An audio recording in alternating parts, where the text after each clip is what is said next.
What's up, ladies and gentlemen? Welcome back to Tactical Tortoise, and we're going to do one of those videos where I record my screen and we go over an article. The laziest of content, but whatever, that's what we're get into it. Tomorrow is the holiday in the US of Thanksgiving, which is perfectly thematically appropriate because I'm going to give some thanks for this cool new article that went on Warhammer Community just this morning. This is November the 27th, and let's take a look at it. It talks about these bad boys, the Tyranids. That's pretty cool. I've been playing Space Marines for the last couple of months in 40k, and I'm kind of getting to the end of my rope there with them. Playing Imperial Fists lately, which is probably the reason for that, but they are really boring. Hey, look, a new article about Tyranids coming up with all some new stuff. It's going to be sick. So the new Psychic Awakening book is going to talk about Blood Angels versus Tyranids. We already saw this sweet Mephiston model for Blood Angels that they previewed recently. That guy's going to be cool, and the new Blood Angels rules sound absolutely spectacular. I am actually excited to try those guys out in my Space Marine army as well, but not nearly as excited as I am for this new Tyranid stuff. So first off, the article covers adaptations, which are essentially the Tyranid equivalent of chapter tactics. I think this is going to be pretty cool. They preview a couple chapter tactic thingamajigs here. One of them gives a reroll to advance. This is sort of like a sub-version of High Fleet Kraken's ability. Not nearly as good as Kraken's, but if you add that to another ability like this one that they preview down here, that might be relatively similar end power level. The Sensors of the Outer Dark ability sounds very interesting. It gives you a 4+ DPR on Overwatch attacks.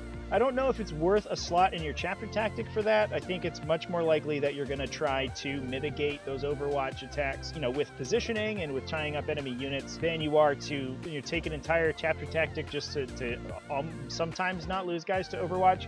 That said, with the power of Overwatch right now, with Space Marines being like these ridiculous powerhouses with reroll a bunch of shots and hitting on 4s and all this garbage, it might be worth it. We'll see how the meta goes. Tyranids in general are pretty mediocre, but one place that they're absolutely spectacular is their Psychic Discipline. The biggest downside of the Psychic Discipline is that you can bring so many frickin' Psychers in a Tyranid army that you actually run out of Psychic powers to take and you start doubling up. So one of the things I'm very excited about is these distinctive Psychic powers for each High Fleet.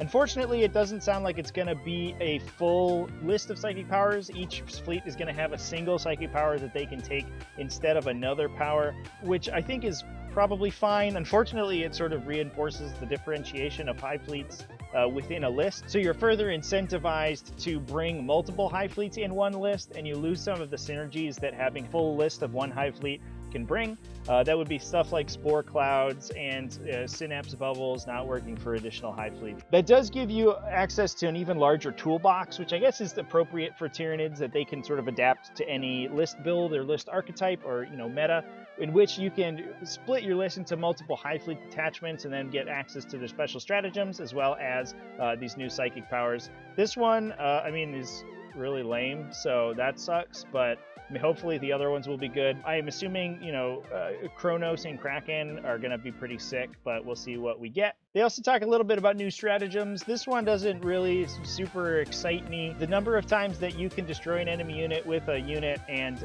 not immediately die is pretty awkward. It does work if you double fight with a unit. So if Gene Stealers, wrap a unit and then in their opponent's turn kill it and overrun and double fight into something. For 1 CP, you can increase the AP of their weapons by 1. That's pretty good against Space Marines. Having Rending Claws be base AP -2 is pretty sick. On the whole, 1 CP, it might be okay.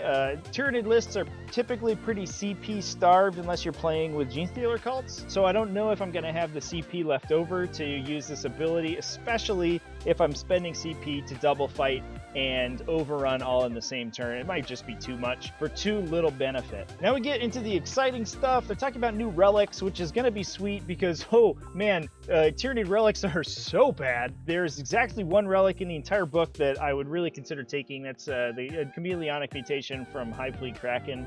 But this one right here, this one seems sick. Adds 8 inches to the range of your ranged weapons, and it gives you a Salamander reroll, so you can reroll 1 hit and 1 wound. They give the example of bringing a High Hive Tyrant with a heavy Venom Cannon to carry that relic around. That seems pretty good. Just any ranged-based character is going to be pretty sweet with this. Having 26-inch range Devourers is like mildly insane, even though the reroll doesn't affect you that much. And potentially linking Devourers or Death Spitters alongside a Venom Cannon in order to increase that range is going to be sweet. Otherwise, there aren't many characters in the Tyranid book that can really make use of this, but I think making flying Hive Tyrants better is only going to be good for the faction, so hopefully we get a reason to spend the CP to take multiple relics, because up until now, there really hasn't been one. And lastly, they talk about the adaptive physiology mechanic, which is going to be a new mechanic for Tyranids, which, I mean, honestly is mostly like the special issue war gear ability from the Space Marine Codex, where they can give relics to some of their squad sergeants, but it's going to be a little more unit-wide. The example they give here is dynamic camouflage, which I think sounds pretty good. It adds 2 to your cover save instead of just +1 when you are in cover.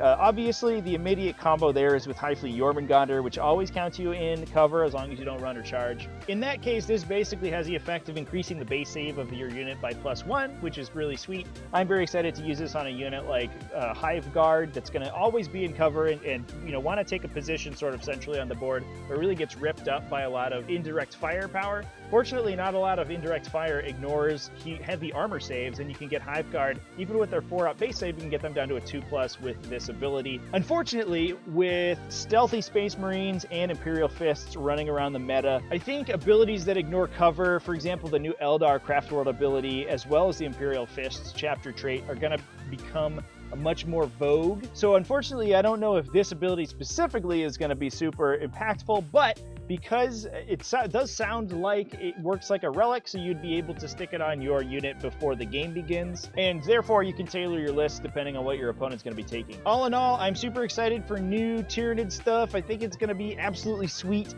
I'm psyched to get stuck into the different chapter tactic high fleet ability combinations, as well as new stratagems and everything like that. I think with this stuff out, I'm definitely, once this book releases, going to be hopping back on Tyranids, and I have some fun lists that I'm interested in playing around with coming this December. So hopefully I'll be able to make some battle reports and stuff like that and get that over to you guys. I do apologize for the bit of the content drought lately. The computer that I edit videos on has unfortunately been out of commission for the last couple of weeks. Obviously, I am making this on a computer, so hopefully my computer will stay not broken for a little bit. And I do have some battle reports in the works that I wasn't able to finish that I'm going to be uploading pretty soon. Overall, to all my American viewers, have a wonderful Thanksgiving, and to everybody else, happy holidays, and yeah, new Tyranid stuff. It's going to be sweet. Have a good day, everybody.